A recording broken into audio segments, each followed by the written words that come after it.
Listen for the living word of the Lord for you this day.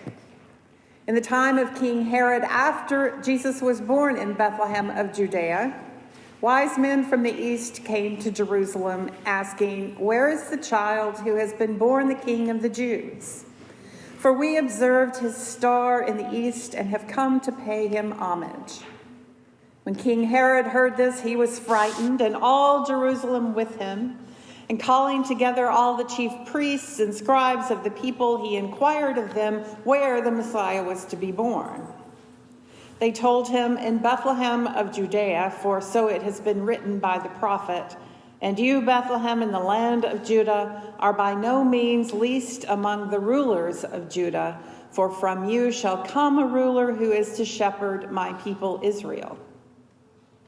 Then Herod secretly called for the wise men and learned from them the exact time when the star had appeared.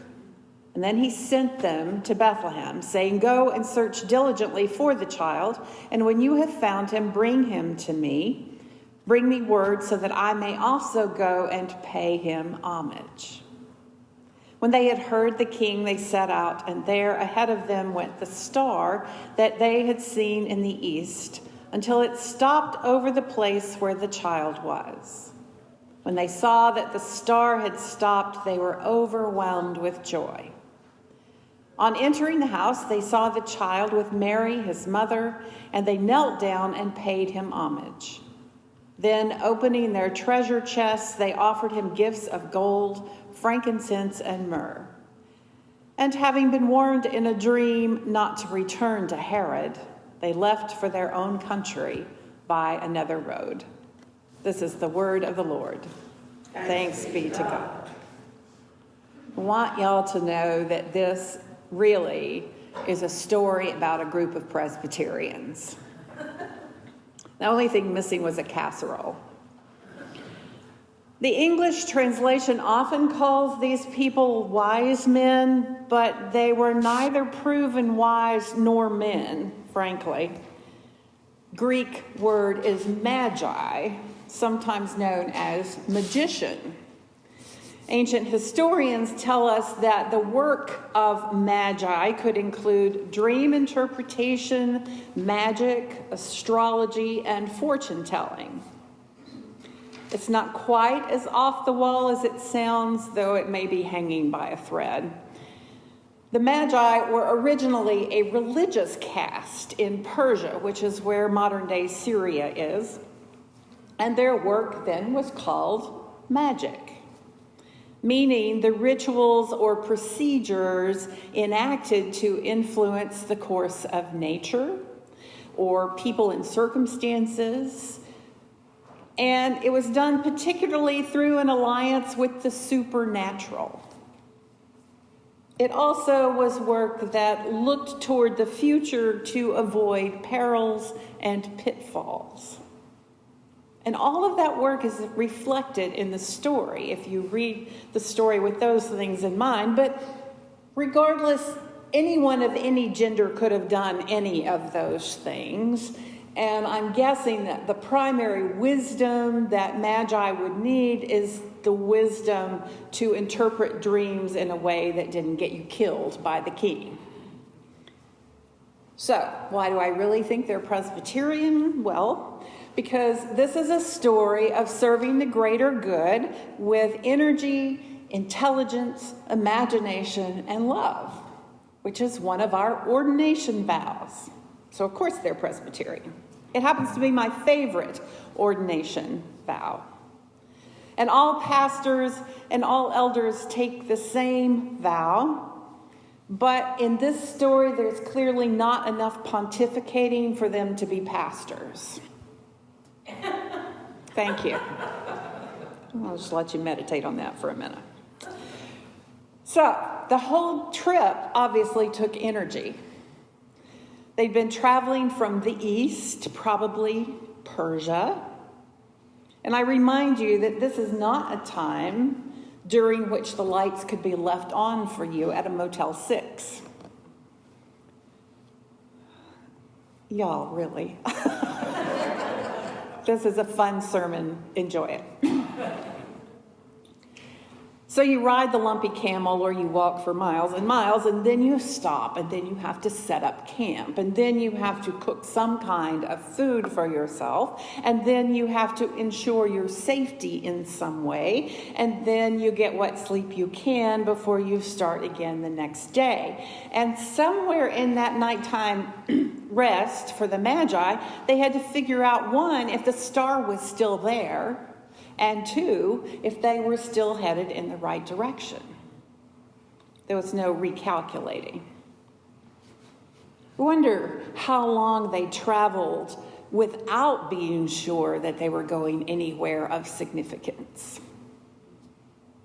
I doubt, seriously, if there were Burma shave type signs along the way announcing King of the Jews, 3 miles. It had long been said that a king of the Jews was coming, but it's kind of like making plans to do something after you get your life in order or after things settle down. It just takes forever. And it had been forever that they had heard these promises. But this time, though, they thought it actually might be a thing.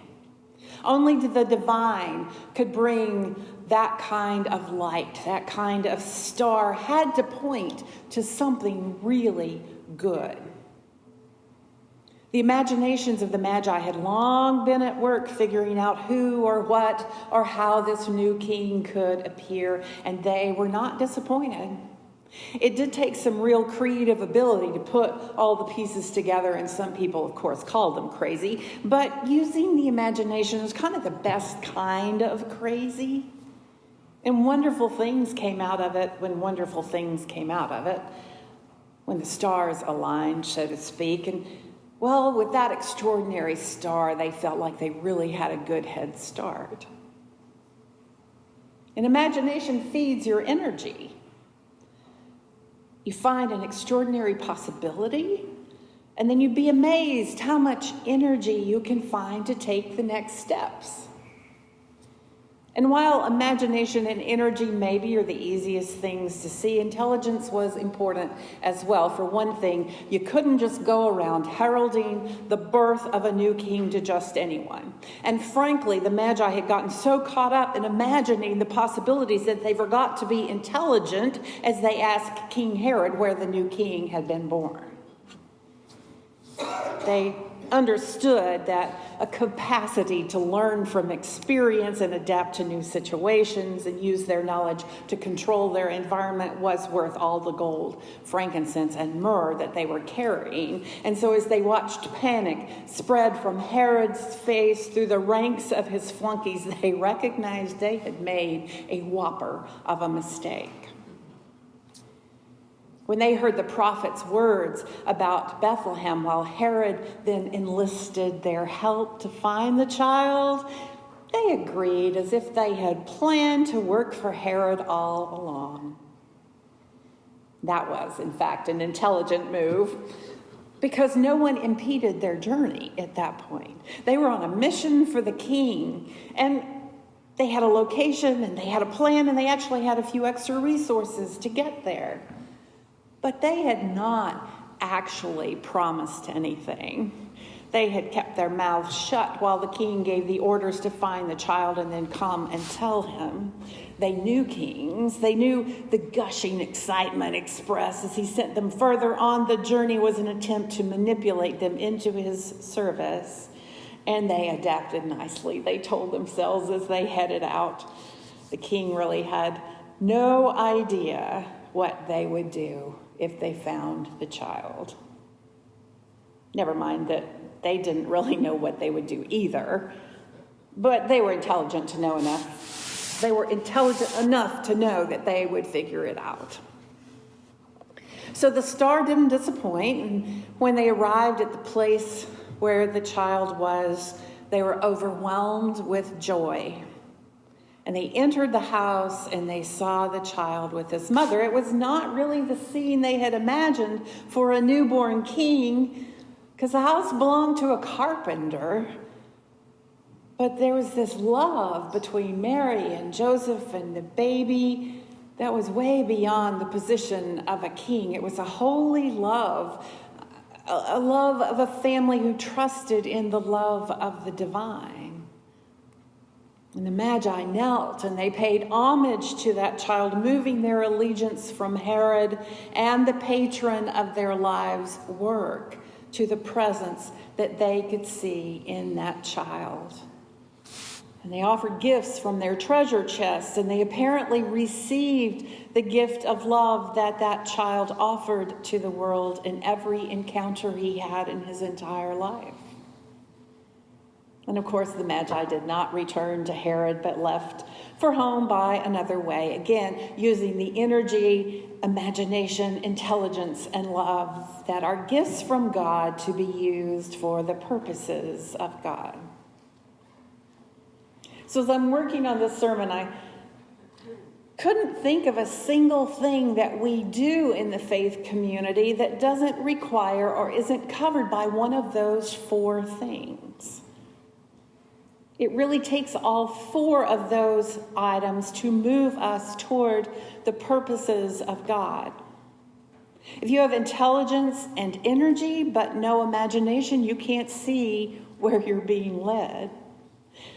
And if you have a wild imagination that takes you way out of the box but don't have the intelligence to implement your idea, then you waste your energy. And if you have imagination and intelligence but no energy, well, there you go. And if you're not operating in love, that biblical, world-changing love of serving others, then we're not even doing the will of God. Each one of us is called to this kind of ministry, whether we're ordained to office in this Presbyterian world or not. So I read an article written by Nancy Leahead, who's really not anybody any one of us would probably ever even know about.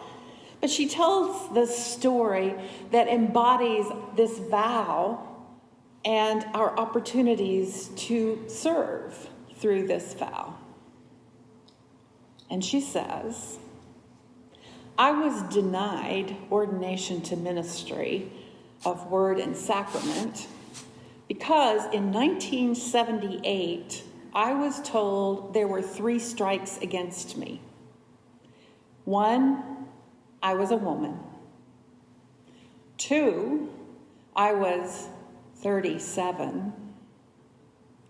And the most damning one, I had schizophrenia. One of the ways I dealt with this, she said, dealt with her deep disappointment was to enlarge her concept of the church. She said, I became more aware of and connected to the universal church. And although I could not administer the sacraments, when I served dinner to the homeless women at Sarah House, I prayed that the meal might contain some measure of the love and the power of the Lord's Supper. And although I could not baptize another into the faith, as I washed the embedded lice out of Ernestine's back at Sarah House, I prayed that she might experience this act as being bathed in the healing waters of God's love. Nancy's embodied vow of energy, intelligence, imagination, and love reveals how we serve God every day, no matter our position. And that's what the Magi did. They didn't take an ordination vow, but then again, they weren't worshiping in a Presbyterian tradition, and they'd never heard of ordination vows. But if they had, I'm guessing that they would have taken the vow, as we all should, because these are words to live by.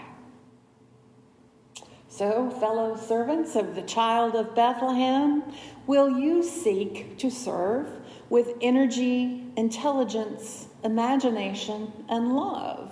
And if you will, say, I will. I will. Amen.